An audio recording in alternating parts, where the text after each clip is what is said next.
میں اس نتیجے پہ پہنچا ہوں کہ جو ٹائم انسان بچاتا ہے نا آرام کے لیے، اس ٹائم میں بے پناہ سستی اسے گھیر لیتی ہے۔ ہم چھوٹے ہوتے تھے بچپن میں، اسکول سے ایک چھٹی کرتے تھے، پھر دوسری کرنے کو بھی دل کرتا تھا، دوسری کرتے تھے، پھر تیسری کرنے کو بھی دل کرتا تھا۔ گاڑی اسی کا نام ہے جو چلتی رہے، ڈیوٹی اسی کا نام ہے جو ہمیشہ کی جائے۔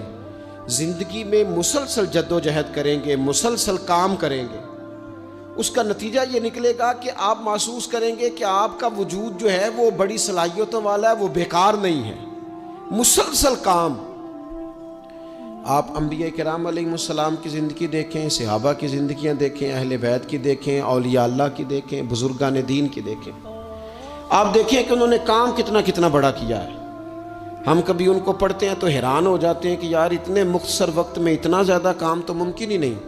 اعلیٰ حضرت رحمۃ اللہ علیہ نے 1000 کتاب لکھ دی، امام بخاری نے پوری دنیا میں گھوم کر احادیث جمع کر کے ایک جگہ پہ اکٹھی کر دی، اور پھر اصول وضع کر دیے حدیث پاک کے کہ حدیث کس طرح قبول کی جائے گی، پھر اس میں فرق کر دیا کہ صحیح کون سی ہے، متواتر کون سی ہے، حسن کون سی ہے، ضعیف کون سی ہے، موضوع ہو تو پھر اس کے قاعدے کیا ہیں۔ اتنا کام بزرگوں نے کر دیا۔ جد و جہد تھی زندگی میں، مسلسل ڈیوٹی کرتے تھے۔ جب مسلسل کام کرتے ہیں نا، نبی پاک صلی اللہ تعالیٰ علیہ وسلم نے فرمایا جو آدمی محنت کرے، کوشش کرے اور شام کو تھک کے سو جائے، اللہ اس کے پچھلے گناہوں کو معاف فرما دے گا۔ تو چلتے رہیں، جد و جہد کریں، ہمت کریں، کوشش کریں۔ کبھی کبھی یوں ہوتا ہے کہ انسان سمجھتا ہے کہ میں نے کوشش تو کی تھی، لیکن یار یہ میرے کوشش کرنے سے کوئی نتیجہ نہیں نکلا۔ عارف رومی رحمۃ اللہ علیہ فرماتے ہیں کہ ایک شہر ایسا تھا جس میں ایک بیماری بار بار حملہ کرتی تھی،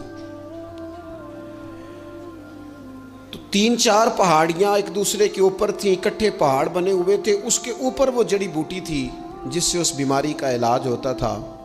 تو کئی حکیموں نے بتایا کہ اگر وہ جڑی بوٹی حاصل کر لی جائے تو تمہارے شہر کے لوگ صحت یاب ہو سکتے ہیں، پر وہ 4 پہاڑیاں اوپر نیچے، اور پھر ڈھلان بڑی سیدھی تھی، جو پیر رکھتا پھسل جاتا، کوئی جرت ہی نہ کرتا اوپر جانے کی، لیکن لوگ بیمار تھے، تکلیف میں تھے۔ بالآخر ایک شخص نے ارادہ کیا کہ کب تک لوگوں کو بیماری سے سسکتے، تڑپتے، مرتے دیکھتا رہوں گا۔ اس نے کلاڑا اٹھایا، ہتھوڑا اٹھایا، پہاڑ کاٹنا شروع کیا کہ میں سیڑھیاں بناؤں گا اوپر جانے کے لیے۔ فرماتے ہیں کہ وہ پہاڑ کاٹ رہا تھا تو جو قریب آتے تھے نا، وہ اسے کہتے تھے پاگل ہو گیا تو اکیلا بندہ کیسے پہاڑ کاٹے گا، بیوقوف ہے، چھوڑ دے۔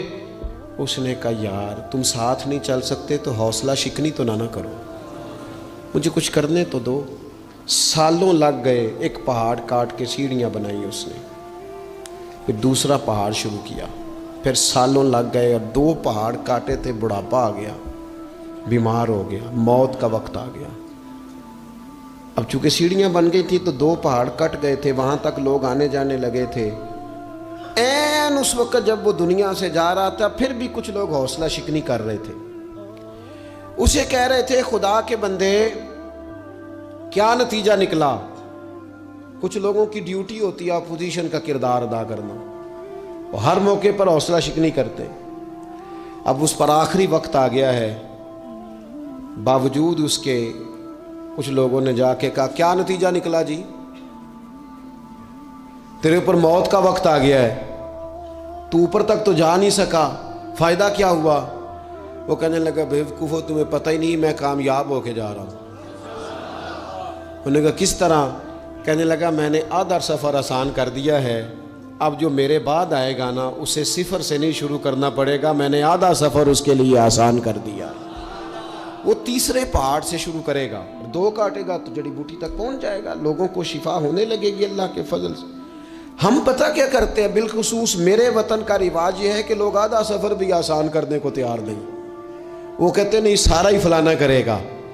جتنے انبیاء دنیا میں آئے نا میرے دوستو، وہ سارے کامیاب گئے، لیکن کسی کے ساتھ 4 امتی، کسی کے ساتھ 10، کسی کے ساتھ 100، کسی کے ساتھ 200، لیکن نبی کامیاب گئے۔ کیوں؟ کہ اللہ تعالیٰ نے جو ان کے ذمے ڈیوٹی لگائی تھی وہ ڈیوٹی انہوں نے پوری ذمہ داری سے سر انجام دی ہے۔ اس ڈیوٹی میں انہوں نے کبھی کوئی کمی دکھائی تو اپنی زندگی میں جد و جہد کریں، کام کریں، بیٹھ کر صرف بات نہ کریں، تنقید نہ کریں، بیٹھ کر صرف منصوبہ بندی نہ کریں۔ اور میرے ملک میں بالخصوص یہ کام ہوتا ہے، تبصرے کرو، چینل کھولو، تنقید کرو، اندر کی خبر لے کے آؤ، کوئی کہانی سناؤ، کوئی نئی سٹوری بناؤ، لیکن کام نہ کرو۔ بڑی خوبصورت بات کی شاعر نے، اس نے کہا شکوائے ظلمت شب سے تو کہیں بہتر تھا، اپنے حصے کی کوئی شمع جلاتے جاتے۔ لوگ تعلیم نہیں حاصل کر رہے تو بھئی آپ ایک بچے کا خرچ اٹھا لیں، کسی غریب کا آپ اسے پڑھا دیں، ایک بندہ تو آپ کی وجہ سے تعلیم یافتہ ہو جائے۔ لوگوں کو کھانا نہیں مل رہا، بھوکوں مر گئے لوگ، حکومتیں کچھ نہیں کر رہی، آپ 10 بندوں کی ذمہ داری اٹھا لیں، آپ غریبوں کو دیکھ لیں، 10 لوگوں کے گھر میں آپ کھانا پہنچانا شروع کریں۔ اور یہ ہوتا رہا ہے، لوگ یہ کام کرتے رہے، یہ ڈیوٹیاں ہمارے بزرگوں نے سر انجام دی ہیں، 2 کر کے، 4 کر کے، 6 کر کے انہوں نے کام کیا ہے۔ اپنی ذمہ داری کا احساس کریں، مسلسل کام کریں، مسلسل جد و جہد کریں، مسلسل ڈیوٹی کریں۔ اور پھر میری تیسری گزارش آپ سے یہ ہے کہ جس طرح آپ اپنے اپنے گھر میں آپ کی ذمہ داریاں ہوتی ہیں، اور اگر آپ ذمہ داری ادا نہیں نہ کرتے تو احتجاج ہوتا ہے۔ ماں کو ٹائم نہیں دیتے تو ماں بھی احتجاج کرتی ہے، گھر والی کو ٹائم نہیں دیتے تو وہ بھی احتجاج کرتی ہے، دوستوں کو وقت نہیں دیتے تو وہ بھی اس کا شکوہ کرتے ہیں۔ تو آپ کے ذمے جتنی بھی ذمہ داریاں ہیں، آپ پڑھاتے ہیں، کلاس میں وقت پہ نہیں آتے تو اس کا اظہار کیا جاتا ہے۔ ہم نے اپنے اپنے ذمے جو ذمہ داریاں لی ہیں پوری کرتے ہیں۔ میں آج آپ کو یہ پیغام دینا چاہتا ہوں کہ ایک ایک ڈیوٹی دین کی بھی اپنے ذمے لیں، ایک ایک ڈیوٹی، ایک کام اپنے ذمے لے لیں۔ آپ اپنے اپنے علاقے کی مسجد میں جھاڑو دینے کی ڈیوٹی لے لیں، آپ یہ ذمہ داری لے لیں کہ مجھ سے کچھ نہیں ہو سکتا تو میں ہفتے کے بعد مسجد میں جاؤں گا اور قرآن مجید کو میں صاف کر کے، جھاڑ پونچھ کے، ترتیب کے ساتھ مرتب کروں گا۔ مجھے اگر ناظرہ قرآن مجید ٹھیک پڑھنا آتا ہے تو میں 10-11 بچوں کا روز سبق سنوں گا، آگے پڑھاؤں گا۔